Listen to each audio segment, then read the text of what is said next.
We sell mannequins, new and used mannequins. We rent mannequins. We repair mannequins. We blog about mannequins. Did I say we recycle mannequins too?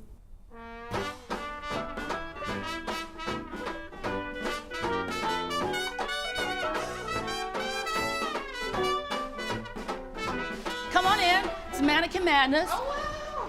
So do you want a torso? Do you want a full body? I could not have done this when I was younger because so many people look at me and think, mannequins, that's an odd way to make a living, or you do what for a living?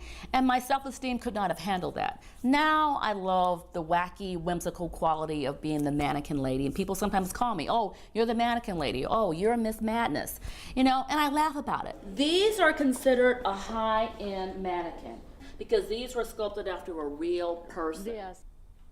I was born in Brownsville, Tennessee, a very rural community. My grandparents were farmers.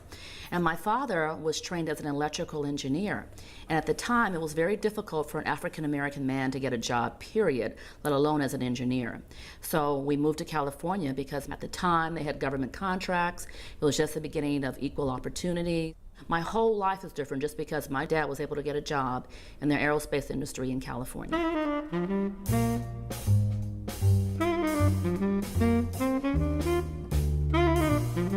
So I worked for Johnson & Johnson for almost 10 years. I felt a little stifled. There was a part of me that was always much more creative than what the corporate world allowed. You know, I liked wearing bright colors, I much more was expressive. I always wanted to do something creative, I wasn't quite sure what.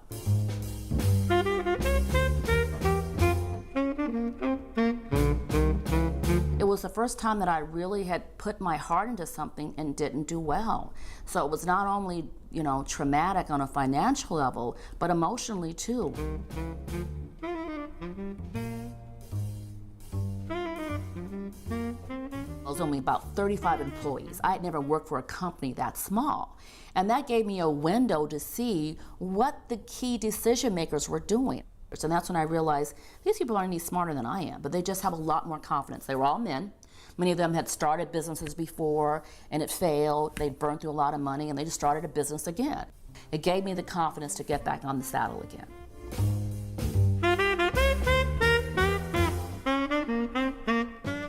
I thought, ooh, I've always wanted a mannequin to put in my garden with some mosaic tiles. And I was overwhelmed. He had about 50 mannequins. And he says, now that I'm leaving the state, there won't be a place to rent a mannequin in the Bay Area. I had one of those Oprah aha moments. I thought, wow, the Bay Area is such a creative place. There ought to be some place to rent a mannequin. And fortunately, I have a very supportive husband. He said, go for it. I immediately started online marketing.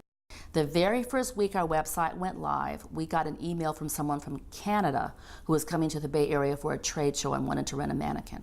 So that's when I realized maybe there's something here.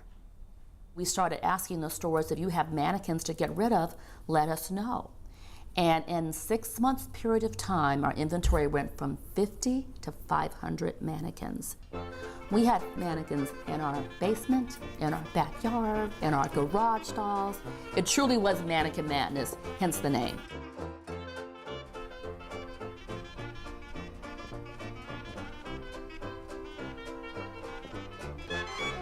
Here's why I like this. First of all, it has metallic arms, but more importantly, this one, if you drop it, it doesn't crack. And look at this nice, expensive-looking wrought iron stand. I like and this can elevate. It has been an established practice in the retail industry to just throw mannequins in the trash when they're done with them.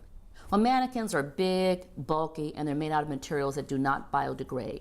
We will come in and we'll take everything, regardless of what condition it's in, old, new, broken, whatever. We'll take truckloads of mannequins away. And then we recycle them. Not that we turn them into some other product, but we sell them as is. See, it has a little discoloration there. It's been out in the sun. I can go 50 on this.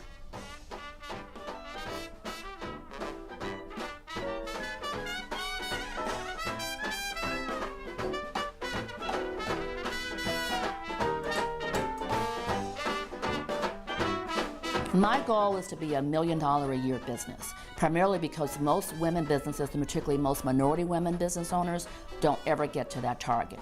I just need that just to show that it is possible as a woman, a minority woman, to get to $1 million and above, ideally. My husband and I are the only full-time employees. I tried the employee route. It's not my temperament. I like dummies that I can tell what to do. My mannequins, they do whatever I tell them to do. They don't argue, they don't talk back to me. That's my business strategy.